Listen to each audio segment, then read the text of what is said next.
नमस्कार, आप देख रहे हैं संभाग पोस्ट न्यूज। आइए करते हैं खबरों की शुरुआत।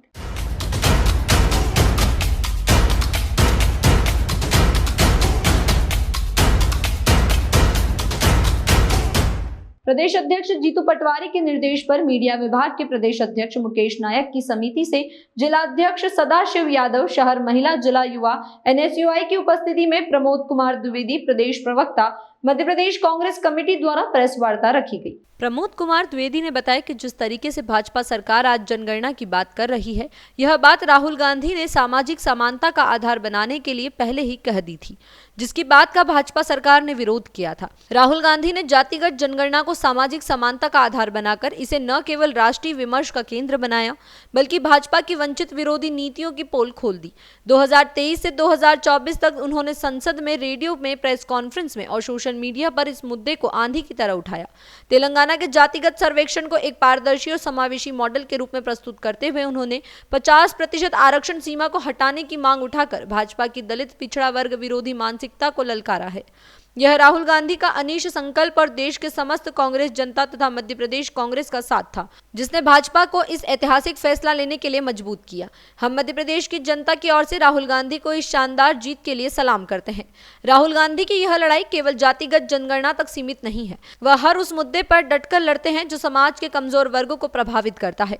मध्य प्रदेश सरकार, उसके नेतृत्व में भाजपा की जन विरोधी नीतियों को और बेनकाब करेंगे। हम मध्य प्रदेश की जनता से अपील करते हैं कि वे राहुल गांधी के इस विजनरी नेतृत्व का समर्थन करें और सामाजिक समानता, न्याय और प्रगति के इस यज्ञ में शामिल हो। कई मुद्दों पर सरकार को पीछे हटने पर मजबूर किया है। ये आवाज़ जब निष्पक्ष होती है, ईमानदार होती है, दृढ़ता की होती है, संविधान के दायरे की होती है, अपनों को खोकर के कुछ सीखते हुए आगे बढ़ने की होती है, देश को एक रखने की होती है, तब जीत मिलती है। और ये जीत राहुल गांधी की जीत है, सिद्धांतों की जीत है और आम आवाम की जीत है। इसलिए कांग्रेस आज पूरे प्रदेश में एक साथ पत्रकार वार्ता कर रही है और हम बताना चाहते हैं इन वीडियो के माध्यम से कि क्या चेहरे थे कल तक और आज वो मिठाई बांट रहे हैं चौराहों पर। ये जनगणना की आवाज़ जो राहुल गांधी जी उठा रहे थे सदन में, तब भाजपा के नेता, मंत्री, विधायक और यहाँ तक कि गृह मंत्री अमित शाह तक इनकी आवाज़ को और जो जातिगत जनगणना की आवाज़ को हंसी कर रहे थे उनकी, और उस जिस तरीके से उनकी हंसी पूरे देश में दिखाई जा रही थी, एक मजबूर होकर फिर बीजेपी ने जो पूरे देश की आवाज़ बनी, राहुल गांधी की आवाज़ पूरे देश में बनी और उस आवाज़ से एक जो पूरे देश में वास्तव में उनकी आवाज़ को जो समझा जनता ने, तब ये आवाज़ उठी।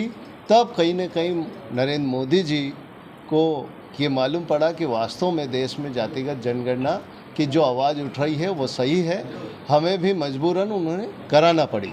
जातिगत जनगणना का मेन उद्देश्य है कि जो भी जिस तरीके से जो समाज है, जो जात है, उस हिसाब से उसको उसका अधिकार मिलना चाहिए।